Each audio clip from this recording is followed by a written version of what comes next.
Hi, my name is Heather Parsons. I'm the Associate Chief Officer at the American Occupational Therapy Association. It's December 8th, and I wanted to give a quick overview of what we here at AOTA Federal Affairs have been tracking in the tax reform bills. I know there's been a lot of talk about tax reform, and we've been following it for implications for occupational therapy and occupational therapy practice.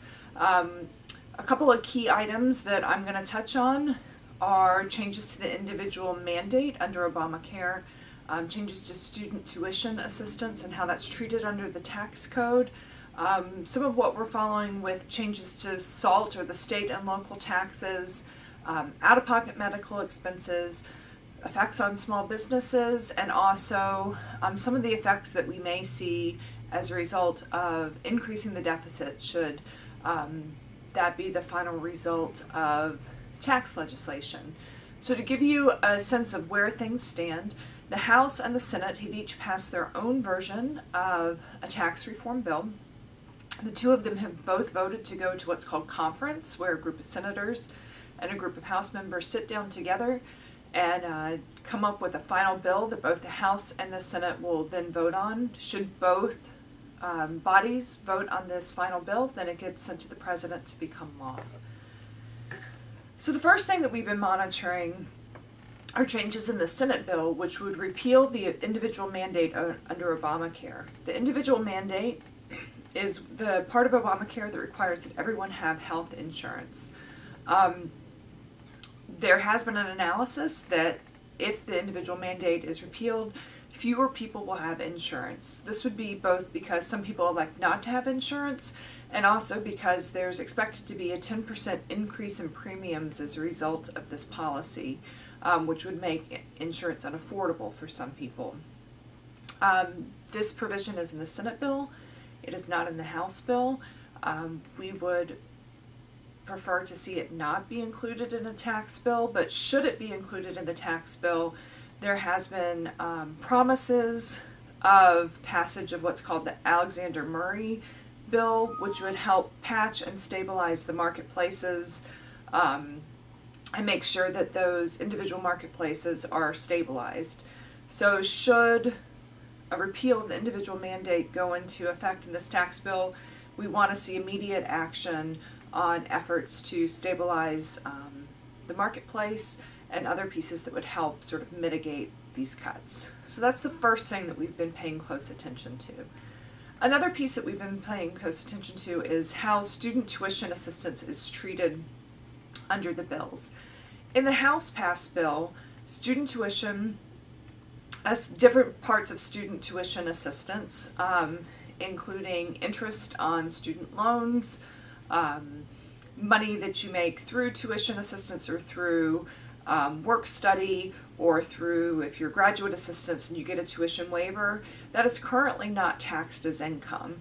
Under the House bill, those kinds of assistance would be taxed as income, which could be quite high for some, particularly graduate students. The Senate bill does not include these provisions, and so we are supportive of the Senate position to not make paying for undergraduate and graduate schools more difficult. This is an issue that you can go onto our Legislative Action Center, which is at www.aota.org/take-action, and you can write to your members of Congress about to help to say, please take the Senate position, do not tax tuition assistance. Another thing in these bills that you've probably heard a lot about is the SALT. So these are state and local taxes. Currently, everyone can deduct from their federal income tax the amount that they pay in state and local taxes. Both the House and the Senate bill would remove this deduction. You would no longer be able to take that out of your income. You would have to pay taxes on the money that you're paying in taxes to your state and local government, with a $10,000 waiver for property taxes. One reason why we're worried about the SALT, removing the SALT deduction, is that this is really designed to put pressure on state and local governments to also decrease their own taxes. So in the long run, we could really see the pressure put on no longer being able to deduct SALT as a way to shrink those state and federal budgets that could have an impact on school budgets, on early intervention programs, and all those programs that really rely on state and local support. So that's a downstream effect, but it is one that we're monitoring and that we're concerned about. Another piece for our beneficiaries are that currently people can deduct out-of-pocket expenses for medical expenses. The House bill would remove this deduction, which for people who have a lot of extra expenses, supplies, costs that go over what their insurance pays, this deduction can really make a big difference for those families. On the good news, some of the changes to small businesses, we may see some benefit for our private practitioners. So tax rates that for income that are derived from your business could potentially go down. So for our private practitioners out there, you could see a reduction in your tax burden with passage of either the Senate or the House bill. Finally, the last piece that we're looking at is what happens if the bill passes and the deficit goes up. First off, there's a rule, very in the weeds rule, for the House and the Senate called PAYGO, which is pay as you go, which requires Congress, if they have new revenue, if they decrease revenue and they don't pay for this decrease in revenue, automatic cuts go into effect to pay for it. So different estimates put the probable increase in the deficit from these bills between about $1 trillion and $1.5 trillion.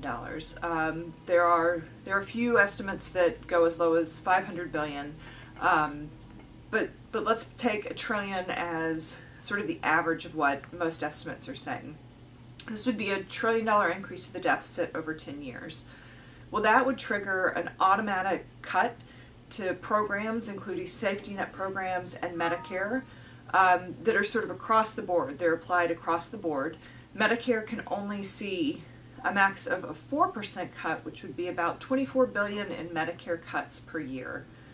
Now, Congress can waive this PAYGO rule, and both Speaker Ryan and Leader McConnell have said they have no intention of these across-the-board cuts going into effect. They're very certain that the tax bills will grow the economy, and so we don't need these automatic cuts, as well as they don't want to see just across-the-board cuts going into effect. So what we need is, if Congress passes this legislation, we need them to waive PAYGO. Without waiving PAYGO, next year we could see a $24 billion across-the-board cut in Medicare, which would pretty much mean that every provider, every service sees a reduction of a 4% payment. So Congress can keep that from going into effect. All they have to do is vote to waive this rule, and we are strongly encouraging them to do that.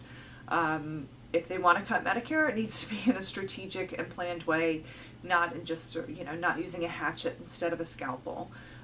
We also have a letter about this on our Legislative Action Center. Again, www.aota.org/take-action, so you can write to your members of Congress about making sure that should a tax bill pass, that we waive PAYGO. Along the same lines, but in sort of a different, bigger picture, we do realize that if tax bills pass, that we will see shrinking revenues for the federal government. And we also understand that this can lead to cuts to programs in the long run. Paul Ryan has indicated that at the start of next year, the House is interested in looking at Social Security, Medicare, and Medicaid and trying to restructure those programs. And so we are paying very, very close attention to that. And I guarantee you that we will keep you informed and also call you to action as those proposals unroll and we understand their effects on occupational therapy and occupational therapy beneficiaries. I hope this has been useful to you. You can also use our Legislative Action Center to write to your members of Congress on your own issues, and so we encourage you to do that. If you have any questions, you can write to us at our Federal Affairs Department email. That's FAD, FAD, at AOTA.org. Have a great day.